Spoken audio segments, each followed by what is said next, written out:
Hi welcome to last class. B A English literary ക്രിറ്റിസിസത്തിലെ മൂന്നാമത്തെ മൊഡ്യൂളിലെ സെക്കൻഡ് പാർട്ടാണ് നമ്മൾ നോക്കുന്നത്. Formalism, new criticism, archetypal criticism തുടങ്ങിയ തിയറികളെ കുറിച്ചിട്ടാണ് ഈ ഒരു സെക്ഷനിൽ നമുക്ക് നോക്കാനുള്ളത്. നമ്മളിവിടെ അതിലെ ഇമ്പോർട്ടൻ്റ് പോയിന്റ്സും അതിൻ്റെ എക്സ്പ്ലനേഷനാണ് പ്രൊവൈഡ് ചെയ്യുന്നത്. നമുക്ക് നോക്കാം. Formalism emphasizes analyzing a text based solely on its internal structure, language, and form, excluding external factors like authorial intent or historical context. Formalism എന്ന് പറയുന്നത് ഒരു ലിറ്ററേച്ചർ വർക്കിനെ അല്ലെങ്കിൽ ഒരു സാഹിത്യ കൃതിയെ ആ ഒരു കൃതി എന്നുള്ള രീതിയിൽ മാത്രം സമീപിക്കുന്നതാണ്. ഇപ്പൊ നമുക്കറിയാം, ഒരു പുസ്തകത്തെ കുറിച്ച് നമ്മൾ പരിഗണിക്കുന്ന സമയത്ത് അത് ആരാണ് എഴുതിയത്, സ്ത്രീയാണോ പുരുഷനാണോ, അല്ലെങ്കിൽ ഏത് രാജ്യക്കാരനാണ് രാജ്യക്കാരിയാണ്, അതുപോലെ തന്നെ ഏത് കാലഘട്ടത്തിലാണ് എഴുതിയത് തുടങ്ങിയിട്ടുള്ള പല കാര്യങ്ങളും അതിന്റെ അർത്ഥത്തെ നമ്മൾ മനസ്സിലാക്കുന്നത് സ്വാധീനിക്കാവുന്ന കാര്യങ്ങളാണ്. അല്ലെങ്കിൽ വിമർശകര് ആ രീതിയിൽ അതിനൊക്കെ വ്യാഖ്യാനിക്കാവുന്നതാണ്. പക്ഷേ ഫോർമലിസത്തിൽ പറയുന്നത് അത്തരം കാര്യങ്ങളൊന്നും പരിഗണിക്കാതെ ഒരു പുസ്തകത്തിനെ പുസ്തകമായി മാത്രം പരിഗണിച്ച് അതുമാത്രം വിലയിരുത്തുക എന്നുള്ളൊരു കൺസെപ്റ്റാണ് ഫോർമലിസത്തിൽ പറയുന്നത്. Central tenet: the form of a literary work is integral to its content. That is how a thing is said is important as what is being said. ഇനി ഈ പേര് സൂചിപ്പിക്കുന്ന പോലെ ഒരു വർക്കിന്റെ ഫോം, അതിന്റെ ഘടന ഇതിന് വളരെ പ്രാധാന്യം കൊടുക്കുന്നതാണ്. ഇപ്പോൾ ഒരു കഥ പറയുന്നതാണെങ്കിൽ നമുക്കറിയാം, അത് നേരിട്ട് ആ ഒരു ഓർഡറിൽ കഥ പറഞ്ഞു പോവാം, അല്ലെങ്കിൽ ഫ്ലാഷ് ബാക്ക് ഒക്കെ ഉപയോഗിച്ചിട്ട് കഥ പറയുന്ന രീതി നമുക്കറിയാം. അതിന്റെ സ്ട്രക്ചറിൽ ആ രീതിയിലുള്ള മാറ്റങ്ങൾ നമുക്ക് വരുത്താൻ വേണ്ടി സാധിക്കും. അപ്പോൾ ഫോർമലിസം എന്നുള്ള ഒരു ക്രിറ്റിസിസത്തിനകത്ത് പരിഗണിക്കുമ്പോൾ ഏത് രീതിയിലാണ് ആ ഒരു കഥ പറഞ്ഞു വെച്ചിരിക്കുന്നത്, ആ ഒരു പുസ്തകത്തിന്റെ സ്ട്രക്ചർ എന്താണ് എന്നുള്ളത്, അതിൽ എന്തിനെ കുറിച്ചാണ് പറയുന്നത് എന്നതുപോലെ തന്നെ പ്രാധാന്യം കൊടുക്കുന്ന ഒരു കാര്യമാണ്. View on literature: It views literature as a specialized use of language, distinct from ordinary language. അപ്പോൾ നമ്മൾ സാധാരണ സംസാര ഭാഷയിൽ ഉപയോഗിക്കുന്ന ഭാഷയും അതുപോലെ സാഹിത്യത്തിലെ ഭാഷയും രണ്ട് വ്യത്യസ്ത രീതിയിലുള്ളതാണെന്നുള്ളൊരു കാഴ്ചപ്പാടാണ് ഫോർമലിസത്തിനകത്തുള്ളത്. With a primary function of offering a unique experience to the reader. സാഹിത്യത്തിന് അകത്ത് ഉപയോഗിക്കുന്ന ഭാഷയിലൂടെ ഒരു വ്യത്യസ്തമായിട്ടുള്ള അനുഭവം വായനക്കാർക്ക് ഉണ്ടാവുന്നു എന്നുള്ള കാര്യം ഫോർമലിസത്തിൽ പറയുന്നു. അപ്പോൾ ചുരുക്കി പറഞ്ഞു കഴിഞ്ഞാൽ ഫോർമലിസം എന്ന് പറയുന്നത് ഒരു പുസ്തകം അല്ലെങ്കിൽ ഒരു സാഹിത്യ കൃതി പരിഗണിക്കുന്ന സമയത്ത് അത് ആരെഴുതി, ഏത് കാലഘട്ടത്തിൽ എഴുതി തുടങ്ങിയിട്ടുള്ള കാര്യങ്ങളൊന്നും പരിഗണിക്കാതെ ആ പുസ്തകത്തെ മാത്രം പരിഗണിക്കുന്ന ഒരു രീതിയാണ് ഫോർമലിസത്തിൽ വരുന്നത്. കൂടാതെ ആ പുസ്തകത്തിൽ എന്താണ് പറഞ്ഞിരിക്കുന്നത് എന്നതിനപ്പുറത്തേക്ക് അത് എങ്ങനെയാണ് അത് അവതരിപ്പിച്ചിരിക്കുന്നുള്ള സ്ട്രക്ചർ കൂടി പ്രധാനമായിട്ട് പരിഗണിക്കുന്നതാണ് ഫോർമലിസം. ഫോർമലിസവുമായി ബന്ധപ്പെട്ട അടുത്ത പ്രധാനപ്പെട്ട പോയിന്റ് വരുന്നത് സയൻസ് ഓഫ് ലിറ്ററേച്ചർ. ഫോർമലിസത്തിന്റെ വക്താക്കള് ഇതിനെ കാണുന്നത് ഒരു സയൻസ് എന്ന രീതിയിലാണ്, ലിറ്ററേച്ചറുമായി ബന്ധപ്പെട്ട ഒരു സയൻസ് എന്ന രീതിയിലാണ് ഫോർമലിസത്തെ അവതരിപ്പിക്കുന്നത്. By focusing on the form of text, it aims to trace the evolution and development of literary forms. അപ്പോൾ നമ്മൾ നേരത്തെ പറയേണ്ടായി, ഒരു ടെക്സ്റ്റിന്റെ അല്ലെങ്കിൽ ഒരു കൃതിയുടെ ഫോം അല്ലെങ്കിൽ ഘടന പരിശോധിക്കുന്നതിലൂടെ ഇങ്ങനെ കാലക്രമേണ എങ്ങനെയാണ് ഈ പുസ്തകങ്ങളുടെ ഘടനയ്ക്കകത്ത് മാറ്റങ്ങൾ സംഭവിക്കുന്നുള്ള കാര്യം മനസ്സിലാക്കാൻ സാധിക്കുമെന്ന് അവർ പറയുന്നു. Russian formalism: the first formalist movement originating in Russia focused on the study of poetic language and literary devices. ഇനി ഈ ഒരു ആശയം റഷ്യയിലാണ് ആരംഭിച്ചു വന്നത്, അതിനുശേഷം ഇംഗ്ലീഷിലേക്കൊക്കെ കടന്നു വരികയായിരുന്നു. ആദ്യ കാലഘട്ടത്തിൽ ഈ പോയറ്റിക് ലാംഗ്വേജും ലിറ്റററി ഡിവൈസസുമായി ബന്ധപ്പെട്ട കാര്യങ്ങളാണ് ഈ ഫോർമലിസത്തിന്റെ വക്താക്കൾ പരിഗണിച്ചിരുന്നത്. New criticism: an Anglo-American version of formalism emphasizing close reading and textual analysis, rejecting biographical and historical insights. ഇനി ഇത് ഇംഗ്ലീഷിലേക്ക് കടന്നു വന്ന സമയത്ത് ന്യൂ ക്രിറ്റിസിസം എന്ന പേരിലാണ് അറിയപ്പെട്ടിരുന്നത്. നമ്മൾ ഫോർമലിസത്തിൽ പറഞ്ഞതുപോലെ തന്നെ ഒരു പുസ്തകത്തിന്റെ പശ്ചാത്തലത്തിലുള്ള വിവരങ്ങൾ അവഗണിച്ചുകൊണ്ട്, അതായത് ആരെ എഴുതി, ഏത് കാലഘട്ടത്തിൽ എഴുതി തുടങ്ങിയിട്ടുള്ള കണ്ടക്സ്റ്റുകൾ പരിഗണിക്കാതെ ആ പുസ്തകത്തെ മാത്രം പരിശോധിക്കുന്ന തരത്തിലുള്ള ഒരു ക്രിറ്റിസിസമാണ് ന്യൂ ക്രിറ്റിസിസം എന്ന് പറയുന്നത്. അത് ഫോർമലിസത്തിന്റെ ഇംഗ്ലീഷിലേക്ക് വന്നപ്പോഴുള്ള പേരായിട്ടാണ് നമ്മൾ കാണുന്നത്. അടുത്തത് ഫോർമലിസവുമായി ബന്ധപ്പെട്ട് നമ്മൾ പറഞ്ഞിരുന്നു, ഈ ഓർഡിനറി ലാംഗ്വേജും ലിറ്ററേച്ചറിനകത്തെ ലാംഗ്വേജും വ്യത്യസ്ത രീതിയിലാണ് വരുന്നത്. അതുമായി ബന്ധപ്പെട്ടിട്ടുള്ള പോയിന്റാണ് ഡീഫെമിലിയറൈസേഷൻ. Defamiliarization, introduced by Viktor Sklowski, involves using language to make familiar objects or ideas appear new or unfamiliar. അതായത് ഈ സാഹിത്യത്തിനകത്ത് ഉപയോഗിക്കുന്ന ഭാഷയിലൂടെ നമുക്ക് പരിചിതമായിട്ടുള്ള അല്ലെങ്കിൽ നമ്മൾ സ്ഥിരം കാണുന്ന സംഭവങ്ങൾ തന്നെ നമുക്ക് പുതിയൊരു കാര്യമായിട്ട് അല്ലെങ്കിൽ പരിചയമില്ലാത്ത കാര്യമായിട്ട് അനുഭവിക്കാൻ സാധിക്കുന്നു എന്നുള്ളതാണ്. അപ്പൊ അതിന്റെ ഉദാഹരണം പറയുകയാണെങ്കിൽ നമുക്ക് ഈ വില്യം വേർഡ്സ്വർത്തിന്റെ ഒക്കെ ഒരു പോയമുണ്ട്, സോളിറ്ററി റീപ്പർ എന്ന് പറയുന്നത്. അതായത് പാടത്ത് നിന്നിട്ട് ഒരു പെൺകുട്ടി ഇങ്ങനെ ഗോതമ്പ് കൊയ്യുന്ന ഒരു കാര്യമാണ് ആ കവിതക്കകത്ത് പറയുന്നത്. നമുക്കറിയാം, നമ്മൾ സ്ഥിരം കാണുന്ന ഒരു കാര്യമാണ് അതെന്നുള്ളത്. പക്ഷെ ഈ ഒരു തിയറി അനുസരിച്ചിട്ട് സാഹിത്യത്തിൽ ഉപയോഗിക്കുന്ന ഭാഷയിലൂടെ അങ്ങനെ നമ്മൾക്ക് പരിചിതമായിട്ടുള്ള കാര്യങ്ങൾ തന്നെ പുതിയതായിട്ടുള്ള അനുഭവം എന്ന രീതിയിൽ ഈ ഭാഷയിലൂടെ അനുഭവിക്കാൻ വേണ്ടി സാധിക്കുന്നു. By defamiliarizing the familiar, literature aims to draw attention to its own linguistic medium, encouraging readers to perceive the world differently. അപ്പോൾ നമ്മൾ നേരത്തെ പറഞ്ഞതുപോലെ ഈ രീതിയിൽ നമുക്ക് പരിചിതമായിട്ടുള്ള കാര്യങ്ങളെ തന്നെ പുതിയൊരു കാര്യം എന്നുള്ള ഇതിൽ അനുഭവിക്കാൻ സാധിക്കുന്നതിലൂടെ ഒരു പുതിയൊരു പെർസ്പെക്റ്റീവിലൂടെ നമുക്ക് ലോകത്തെ വ്യത്യസ്ത രീതിയിൽ നോക്കിക്കാണാൻ സാഹിത്യം സഹായിക്കുന്നു എന്നുള്ള കാര്യമാണ് ഈ ഡീഫെമിലിയറൈസേഷനകത്ത് പറയുന്നത്. അടുത്തത് ഫെബുല ആൻഡ് ജൂസെറ്റ് അഥവാ story and plot. Fabula refers to the chronological sequence of events in a story. Fabula എന്ന് പറയുന്നത് ഒരു കഥക്കകത്ത് എന്തൊക്കെ കാര്യങ്ങളാണ് സംഭവിക്കുന്നത് എന്നുള്ള ഓർഡറിലായിട്ടുള്ള കാര്യമാണ്. While syuzhet refers to the arrangement or presentation of these events in the narrative. Syuzhet എന്ന് പറയുന്നത് അതിൻ്റെ ഒരു ഫോമാണ്. അതായത് നമ്മൾ നേരത്തെ പറയേണ്ടായി, കഥ എന്ന് പറയുന്നത് നമുക്ക് നേരിട്ട് പറഞ്ഞു പോകാം, അതല്ലെങ്കിൽ നിങ്ങൾ സിനിമയിലും അതുപോലെ തന്നെ പുസ്തകങ്ങളൊക്കെ കാണുന്ന പോലെ ഫ്ലാഷ് ബാക്കുകളൊക്കെ ഉണ്ട്. കുറച്ച് പഴയ കാലത്തെ കാര്യം പറയുക, പുതിയ കാലത്തെ കാര്യം പറയുക, വീണ്ടും പഴയതിലേക്ക് പോവുക, ആ രീതിയിലൊക്കെ സ്ട്രക്ചർ ചെയ്യാൻ വേണ്ടി സാധിക്കും. അപ്പോൾ അത് എങ്ങനെയാണ് സ്ട്രക്ചർ ചെയ്തിരിക്കുന്നത് എന്നുള്ളതാണ് ഷൂസെറ്റ് എന്നുകൊണ്ട് ഉദ്ദേശിക്കുന്നത്. ഫെബുല എന്ന് പറയുന്നത് അത് ഒരു ഓർഡറിൽ കഥ പറഞ്ഞു പോയി കഴിഞ്ഞാൽ എങ്ങനെയായിരിക്കും ഉണ്ടായിരിക്കുക എന്നുള്ളതാണ്. The distinction highlights how the narrative structure can affect the reader's understanding of the story. അപ്പോൾ ഈ രീതിയിലുള്ള പരിശോധനയിലൂടെ ഇത് കഥ എങ്ങനെയാണ് അവതരിപ്പിച്ചിരിക്കുന്നത് എന്നുള്ളത് ഈ വായനക്കാർ അത് മനസ്സിലാക്കുന്നതിനെ എങ്ങനെ സ്വാധീനിക്കുന്നു എന്നുള്ളൊരു പരിശോധന നടത്തുന്നതിന് വേണ്ടിയിട്ടാണ്. ഇനി ഫോർമലിസവുമായി ബന്ധപ്പെട്ട് അവസാനമായിട്ട് പറയുന്നത് മോട്ടിവേഷൻ ആണ്. Introduced by Boris Tomashevsky, motivation refers to the motives in a plot which are classified as either essential or non-essential to the narrative. Motive എന്ന് പറഞ്ഞു കഴിഞ്ഞിട്ടുണ്ടെങ്കിൽ ഒരു കഥയിൽ ഒരു സംഭവം നടക്കുന്നു. ഇപ്പോൾ അതിലെ പ്രധാനപ്പെട്ട കഥാപാത്രം, നായകൻ അല്ലെങ്കിൽ നായിക എന്ന് പറയുന്ന കഥാപാത്രം അവരെന്തെങ്കിലും ചെയ്യുന്നു. അത്തരം കാര്യങ്ങളെയാണ് നമ്മൾ മോട്ടീവ് എന്ന് പറയുന്നത്. അതിൽ ചില കാര്യങ്ങൾ എന്തായിരിക്കും, ഈ ഒരു കഥയ്ക്ക് അടിസ്ഥാനപരമായിട്ട് ആവശ്യമുള്ള കാര്യങ്ങളായിരിക്കും. ചില കാര്യങ്ങൾ ഈ കഥയ്ക്ക് അത്ര ആവശ്യമുള്ള കാര്യങ്ങളായിരിക്കില്ല, പക്ഷെ അതിനെ ഒന്നുകൂടി നന്നാക്കാൻ വേണ്ടി കൊടുക്കുന്ന കാര്യങ്ങളായിരിക്കും. ഒരു ഉദാഹരണം പറയുകയാണെങ്കിൽ ഒരു ലവ് സ്റ്റോറി ആണെന്നുണ്ടെങ്കിൽ ഇതിൽ ഈ രണ്ട് കഥാപാത്രങ്ങൾ തമ്മിൽ കാണുക, അവർ സംസാരിക്കുക എന്ന് പറയുന്നത് എന്താണ്, ആ കഥയുടെ പ്രധാനപ്പെട്ട മോട്ടീവാണ്. അതില്ലാതെ കഥ മുന്നോട്ട് പോവില്ല. എന്നാൽ കുറച്ച് ഹ്യൂമറിന് വേണ്ടി, തമാശയ്ക്ക് വേണ്ടിയൊക്കെ അവരുടെ സുഹൃത്തുക്കളും അവരുമായിട്ടുള്ള മറ്റ് സന്ദർഭങ്ങളൊക്കെ കഥയ്ക്കകത്ത് വരുന്നുണ്ടായിരിക്കും. അതില്ലാതെയും ഇതൊരു ലവ് സ്റ്റോറി എന്നുള്ള ഇതിൽ മുന്നോട്ട് പോകും. പക്ഷെ എന്താണ്, ഒരു ഹ്യൂമറിന് വേണ്ടി നമ്മൾ നേരത്തെ പറഞ്ഞതുപോലെ കഥ ഒന്നുകൂടി മെച്ചപ്പെടുത്തുന്നതിന് വേണ്ടിയിട്ടും അത്തരം കാര്യങ്ങൾ നമുക്ക് അതിനകത്ത് കൊണ്ടുവരാൻ വേണ്ടി സാധിക്കും. അപ്പോൾ ആ രീതിയിൽ മോട്ടീവ് എന്ന് പറയുന്നത് രണ്ട് തരത്തിലുണ്ട്. ഒന്ന് എസെൻഷ്യൽ ആണ്, ആ കഥ മുന്നോട്ട് പോകണമെങ്കിൽ അതില്ലാതെ സാധിക്കില്ല. മറ്റൊന്ന് നോൺ എസെൻഷ്യൽ ആണ്, അതില്ലാതെയും കഥ മുന്നോട്ട് പോകും, പക്ഷെ കഥ മെച്ചപ്പെടുത്തുന്നതിന് വേണ്ടിയിട്ടാണ് അത്തരം കാര്യങ്ങൾ ഉൾപ്പെടുത്തിയിട്ടുണ്ടായിരിക്കുക. Motives contribute to the coherence and beauty of a narrative enhancing its overall effect on the reader. അപ്പോൾ നമ്മൾ നേരത്തെ പറഞ്ഞു, ഒരു പ്രധാനപ്പെട്ട മോട്ടീവിലൂടെ മാത്രം കഥ മുന്നോട്ട് പോയി കഴിഞ്ഞാൽ ചിലപ്പോൾ നമുക്കിത് ബോറിംഗ് ആയി തോന്നും. അതിന് വേണ്ടിയിട്ടാണ് കൂടെ ഇതുപോലെ അത് കുറച്ച് ഹ്യൂമറോ അല്ലെങ്കിൽ മറ്റു കാര്യങ്ങളൊക്കെ ഉൾപ്പെടുത്തുന്നതിന് വേണ്ടിയിട്ട് മറ്റു മോട്ടീവുകളും അതിനകത്ത് ഉൾപ്പെടുത്തുന്നത്. അടുത്തത് ന്യൂ ക്രിറ്റിസിസം. നമ്മൾ നേരത്തെ പറയേണ്ടായി, ന്യൂ ക്രിറ്റിസിസം എന്ന് പറയുന്നത് ഫോർമലിസത്തിന് സമാനമായിട്ടുള്ള ഇംഗ്ലീഷിലെ ഒരു വിമർശന രീതിയാണ്. New criticism emphasizes close reading of texts, focusing solely on the text's intrinsic qualities to derive meaning. നമ്മൾ നേരത്തെ ഫോർമലിസത്തിൽ പറഞ്ഞതുപോലെ തന്നെ ക്ലോസ് റീഡിംഗ് എന്നാണ് പറയുന്നത്. അതായത് ആ പുസ്തകത്തെ ഒരു അടഞ്ഞ വായന എന്നാണ് പറയുന്നത്. അത് ആരെഴുതി, ഏത് കാലഘട്ടത്തിൽ എഴുതി തുടങ്ങിയിട്ടുള്ള മറ്റു വിശദാംശങ്ങളൊന്നും പരിഗണിക്കാതെ ആ പുസ്തകത്തിലെ കണ്ടക്സ്റ്റ് മാത്രം, അതിലത്തെ കണ്ടന്റ് മാത്രം എടുത്തുകൊണ്ട് പരിശോധിക്കുന്ന സംവിധാനമാണ് ന്യൂ ക്രിറ്റിസിസം എന്ന് പറയുന്നത്.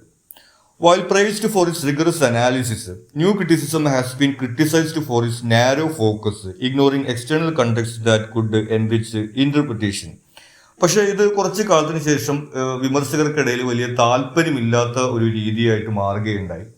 അതിനൊരു ഗുണമുണ്ടായിരുന്നത് അത് വളരെ വിശദമായിട്ടുള്ള രീതിയിൽ ഈ പുസ്തകങ്ങൾ പരിശോധിച്ചിരുന്നു എന്നുള്ള കാര്യമാണ്. അതിൽ പല ഘടകങ്ങൾ അവർ അനാലിസിസിന് വിധേയമാക്കിയിരുന്നു. പക്ഷേ എക്സ്റ്റേണൽ ഫാക്ടേഴ്സ്, നമ്മൾ നേരത്തെ പറഞ്ഞതുപോലെ അത് ആരെഴുതി, ഏത് സാഹചര്യത്തിൽ എഴുതി, അതിന്റെ പശ്ചാത്തലം തുടങ്ങിയിട്ടുള്ള കാര്യങ്ങൾ അവഗണിക്കുന്നത് കാരണം കൊണ്ട് വിമർശകർക്കിടയിൽ പിന്നീട് ഇതിനൊരു സ്വീകാര്യത ഇല്ലാതെ വന്നു. Close reading or explication. Close reading involves detailed analysis of text language, structure, tone, setting, connotations, ambiguities, point of view, themes, contrast തുടങ്ങിയിട്ടുള്ള നമുക്ക് ലിറ്ററേച്ചറുമായി ബന്ധപ്പെട്ട് നമ്മൾ കേട്ടിട്ടുള്ള, നമുക്കറിയാവുന്ന എല്ലാ ലിറ്റററി ഡിവൈസുകളെയും ഈ ഒരു പുസ്തകത്തിനകത്ത് പരിശോധിക്കുകയാണ് ചെയ്യുന്നത്. അങ്ങനെ വളരെ വിശദമായിട്ടുള്ള അനാലിസിസ് ആണ് ക്ലോസ് റീഡിങ്ങിനകത്ത് നടക്കുന്നത്. പക്ഷെ നമ്മൾ നേരത്തെ പറഞ്ഞതുപോലെ ആ പുസ്തകത്തിന് ഉള്ളിലുള്ള കാര്യങ്ങൾ വെച്ചുകൊണ്ട് മാത്രമുള്ള അനാലിസിസ് ആണ്. എക്സ്റ്റേണൽ ഫാക്ടേഴ്സ് ആയിട്ടുള്ള ആരെഴുതി, ഏത് കാലഘട്ടത്തിൽ എഴുതി, അത്തരം കാര്യങ്ങളെ കുറിച്ച് പരിഗണിക്കാതെ ആ പുസ്തകത്തിലെ കണ്ടന്റ് എല്ലാ ലിറ്റററി ഡിവൈസസുകളെയും ഉപയോഗിച്ചുകൊണ്ട് വളരെ വിശദമായി നടത്തുന്ന അനാലിസിസ് ആണ് നമ്മൾ ക്ലോസ് റീഡിംഗ് എന്ന് പറയുന്നത്. ആംബിഗിറ്റി. അപ്പോൾ ന്യൂ ക്രിറ്റിസിസത്തിനകത്ത് ഒരു ലിറ്റററി വർക്കിനകത്ത് വളരെ വിശദമായിട്ടുള്ള അനാലിസിസ് നടക്കും നമ്മൾ പറഞ്ഞു. അതിനകത്ത് പല ലിറ്റററി ഡിവൈസസുകളെ കുറിച്ച് പരിഗണിക്കുന്നു പറഞ്ഞു. അതിൽ പ്രധാനമായിട്ട് വരുന്നതാണ് ambiguity. Ambiguity in poetry refers two words or phrases that can have multiple meanings enriching the readers experience and emotional response. നമുക്കറിയാം ഈ കവിതകളിൽ പ്രത്യേകിച്ചും സാഹിത്യത്തിനകത്ത് ചില കാര്യങ്ങൾക്ക് ഒന്നിലധികം അർത്ഥങ്ങൾ ഉണ്ടാവാം എന്നുള്ളത്.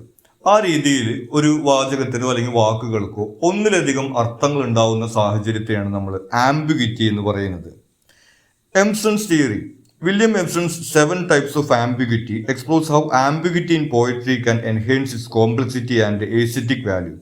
അപ്പോൾ ഏതൊക്കെ തരത്തിൽ ഇതുപോലെ ആംബിഗിറ്റി അല്ലെങ്കിൽ ഒരു വാക്കിന്, വാചകത്തിന് വ്യത്യസ്തമായിട്ടുള്ള അർത്ഥങ്ങൾ ഉണ്ടായിരിക്കാം, അല്ലെങ്കിൽ വായനക്കാർക്ക് അതിന്റെ അർത്ഥം കണ്ടെത്തുന്നതിൽ പ്രയാസം ഉണ്ടായിരിക്കാം എന്നതിനെ സംബന്ധിച്ചിട്ട് അദ്ദേഹം പറയുന്നുണ്ട്.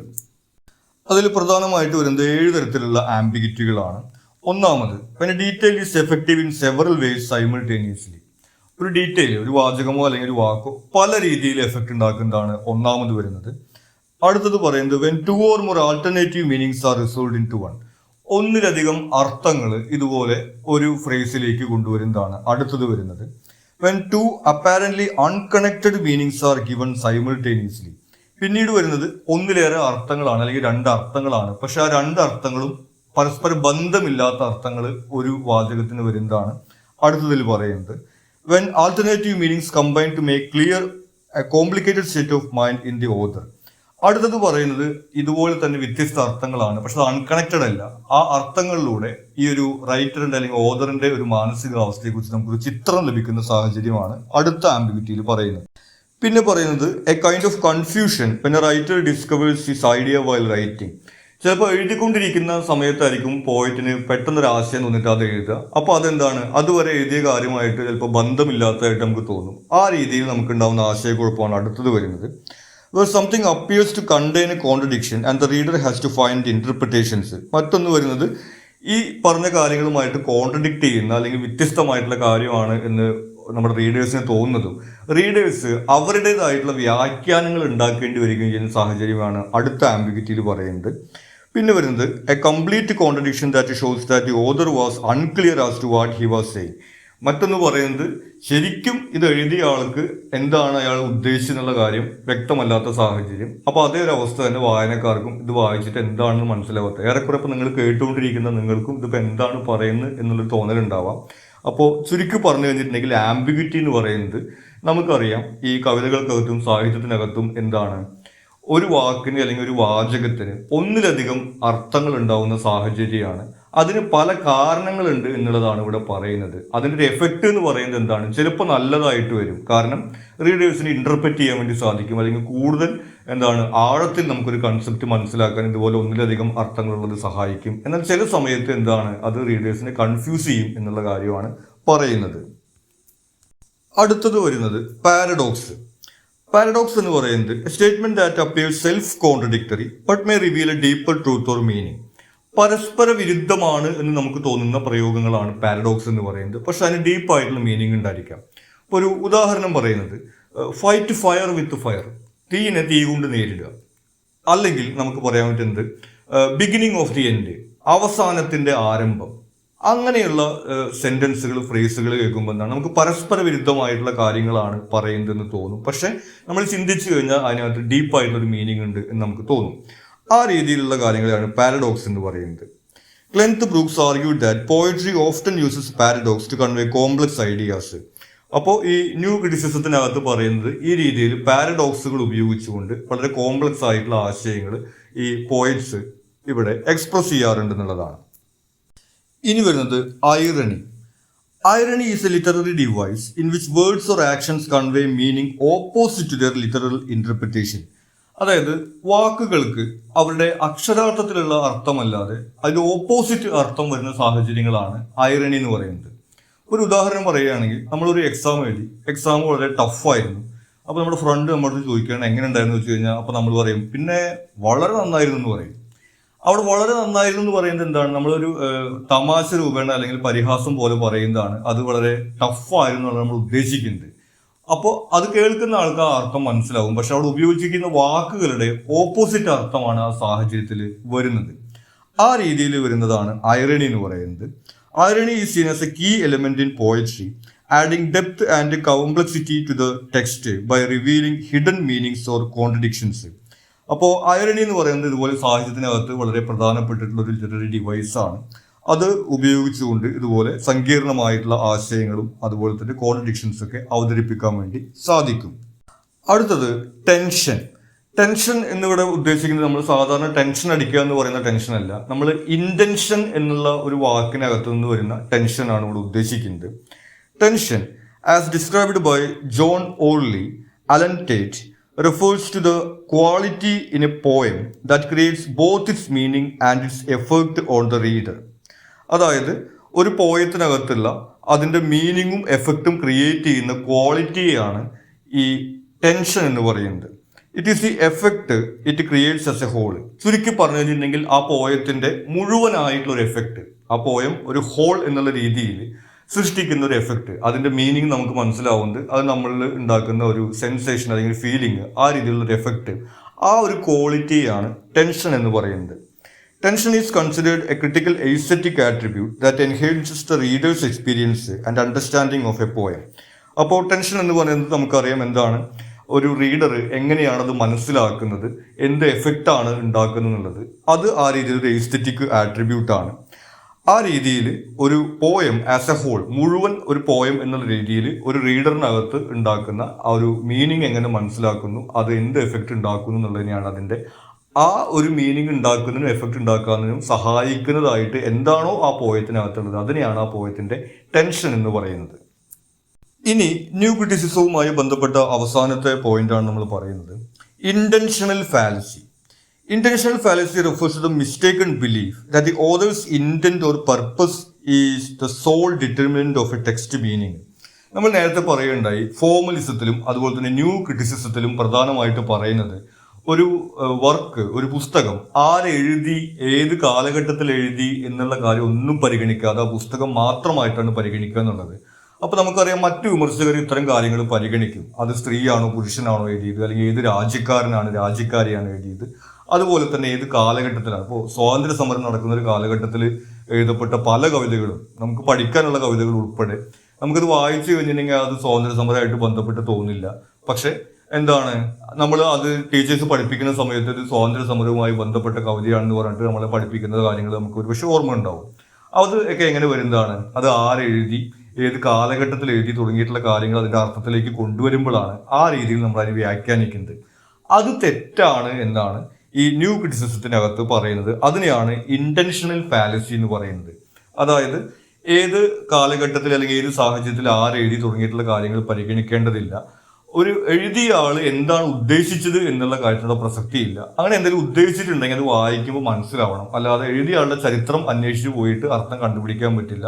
എഴുതിയതിൽ നിന്ന് തന്നെ നമുക്ക് എന്ത് മനസ്സിലാവുന്നോ അത് തന്നെ അതിൻ്റെ അർത്ഥം എന്നുള്ളതാണ് ഇവർ പറയുന്നത്. ആ രീതിയിൽ ഒരു വർക്കിന്റെ അർത്ഥം മനസ്സിലാക്കാൻ വേണ്ടിയിട്ട് ഈ ഓതറുമായി ബന്ധപ്പെട്ട മറ്റ് കാര്യങ്ങൾ പരിഗണിക്കുന്നതിനെയാണ് ഇന്റൻഷണൽ ഫാലസി എന്ന് പറയുന്നത്. New critics argue that a text meaning should be derived solely from the text itself, independent of the author's intentions. നമ്മൾ നേരത്തെ പറയുകയുണ്ടായി, ഇത് ഇത്തരം കാര്യങ്ങളൊന്നും പരിഗണിക്കാതെ ആ ഒരു ടെക്സ്റ്റ് മാത്രം ബേസ് ചെയ്തുകൊണ്ട് അർത്ഥം കണ്ടെത്തണം എന്നുള്ളതാണ്. അങ്ങനെ ഓതറുമായി ബന്ധപ്പെട്ട കാര്യങ്ങൾ പരിഗണിക്കുന്നതിനെയാണ് ഇവർ ഇന്റൻഷണൽ ഫാലസി എന്ന് പറയുന്നത്. ഇനി മൊഡ്യൂളിൽ നമുക്ക് അവസാനമായിട്ട് നോക്കാനുള്ളത് ആർക്കിടൈപ്പൽ ക്രിറ്റിസിസം ആണ്. Archetypal criticism focuses on identifying recurring patterns, symbols and themes in literature, mythology and culture. അതായത് ആവർത്തിച്ചു വരുന്ന പാറ്റേൺസ്, സിംബൽസ്, തീംസ് തുടങ്ങിയവ കണ്ടെത്തുന്നതാണ് ഈ ആർക്കിടൈപ്പൽ ക്രിറ്റിസിസത്തിനകത്ത് വരുന്നത്. ഇപ്പം നമുക്കറിയാം എന്താണ് പുസ്തകങ്ങൾക്കിടയിൽ ആവർത്തിച്ചു വരുന്നത്. പ്രണയം ആവർത്തിച്ചു വരാം, അതുപോലെ തന്നെ പ്രതികാരം ആവർത്തിച്ചു വരാം, ഇനി കവിതകളിലാണെങ്കിൽ പ്രകൃതി ആവർത്തിച്ചു വരാം. ആ രീതിയിൽ ഈ ലിറ്ററേച്ചറിനകത്തും മിത്തോളജിയിലും കൾച്ചറിലും പൊതുവായിട്ടും ആവർത്തിച്ചു വരുന്ന തീമുകളും സിംബലുകളും എല്ലാം പരിശോധിക്കുന്നതാണ് ആർക്കിടൈപ്പൽ ക്രിറ്റിസിസത്തിനകത്ത് വരുന്നത്. Based on Carl Jung's concept of archetype in the collective unconscious and James Frazer's analysis of mythological motifs. അതിൻ്റെ ഒരു ആരംഭം എന്ന് പറയുന്നത് കാൾ ജങ് എന്ന് പറയുന്നത് പ്രശസ്തനായിട്ടുള്ള സൈക്കോളജിസ്റ്റ് ആണ്. അപ്പോൾ സൈക്കോളജിയുമായി ബന്ധപ്പെട്ടിട്ടുള്ള ഒരു തിയറിയിൽ നിന്നും അതുപോലെ മിത്തോളജിക്കൽ സ്റ്റഡിയിൽ നിന്നുമാണ് ഈ ഒരു ക്രിറ്റിസിസം രൂപപ്പെട്ടു വന്നിട്ടുള്ളത്. Archetypal critics believe these archetypes reveal universal truths and reflect fundamental human experiences and desires. അപ്പോൾ ആർക്കിടൈപ്പൽ ക്രിറ്റിക്സ് പറയുന്നത് ഇത്തരത്തിലുള്ള ഈ റിക്കറിംഗ് പാറ്റേൺ, ആവർത്തിച്ചു വരുന്ന ഇത്തരം സിംബലുകൾ, അതുപോലെ തന്നെ തീംസ് ഒക്കെ പരിശോധിക്കുന്നതിലൂടെ മനുഷ്യരുടെ അല്ലെങ്കിൽ മനുഷ്യവംശത്തിന്റെ പൊതുവായിട്ടുള്ള ഈ ഒരു എക്സ്പീരിയൻസുകളും ഡിസയറുകളും അതുപോലെ തന്നെ യൂണിവേഴ്സൽ ട്രൂത്ത് എല്ലാം നമുക്കതിൽ നിന്ന് കണ്ടെത്താൻ കഴിയുമെന്നാണ് പറയുന്നത്. In this literary universe 4 major genres of comedy, romance, tragedy and satire exist. പ്രധാനമായിട്ട് ഇവർ 4 തരത്തിലുള്ള വർക്കുകളെയാണ് ഇവർ ഐഡന്റിഫൈ ചെയ്യുന്നത്. ഒന്ന് കോമഡി, അത് സ്പ്രിങ്ങുമായിട്ട് കമ്പയർ ചെയ്യുന്നതാണ്. മറ്റൊന്ന് റൊമാൻസ്, അത് സമ്മറുമായിട്ട് കമ്പയർ ചെയ്യുന്നതാണ്. പിന്നെ ട്രാജഡി, അത് ഓട്ടം, അതായത് ഇല പൊഴിയുന്ന കാലഘട്ടമായിട്ട് കമ്പയർ ചെയ്യുന്നതാണ്. പിന്നെ സറ്റയർ എന്ന് പറയുന്നത് വിന്ററുമായിട്ട് കമ്പയർ ചെയ്യുന്നതാണ്. അപ്പോൾ പൊതുവിൽ ആർക്കിടൈപ്പൽ ക്രിറ്റിസിസം എന്ന് പറയുന്നത് റിക്കറിംഗ് പാറ്റേൺസ്, അതായത് നമുക്കറിയാം പല പുസ്തകങ്ങളിലും പല കാലഘട്ടങ്ങളിലും ഇങ്ങനെ ആവർത്തിച്ചു വരുന്ന തീമുകളുണ്ടല്ലോ. ഇപ്പോൾ പ്രണയത്തിന്റെ കാര്യം, ഫ്രണ്ട്ഷിപ്പിന്റെ കാര്യമൊക്കെ നമ്മൾ പറഞ്ഞു, പല പുസ്തകങ്ങളും ആവർത്തിച്ചു വരുന്നതാണ്. ആ രീതിയിൽ ആവർത്തിച്ചു വരുന്ന തീമുകൾ, സിംബലുകൾ തുടങ്ങിയിട്ടുള്ള കാര്യങ്ങൾ പരിശോധിക്കുകയും അതിലൂടെ മനുഷ്യരുടെ ഒരു മാനസികാവസ്ഥ മനസ്സിലാക്കുകയും ചെയ്യുകയാണ് ആർക്കിടൈപ്പ് ക്രിറ്റിസിസത്തിനകത്ത് നടക്കുന്നത്. ഇത്രയും കാര്യങ്ങളാണ് നമുക്ക് ഈ മൊഡ്യൂളിനകത്ത് ഇമ്പോർട്ടൻ്റ് ആയിട്ട് വരുന്നത്. നിങ്ങൾക്ക് മറ്റെന്തെങ്കിലും സംശയങ്ങളോ സജഷൻസോ ഉണ്ടെങ്കിൽ നിങ്ങൾ കമൻറ്റ് ചെയ്യുക. കൂടാതെ ചാനൽ നിങ്ങൾ സബ്സ്ക്രൈബ് ചെയ്തിട്ടില്ലെങ്കിൽ സബ്സ്ക്രൈബ് ചെയ്യുക. Thank you.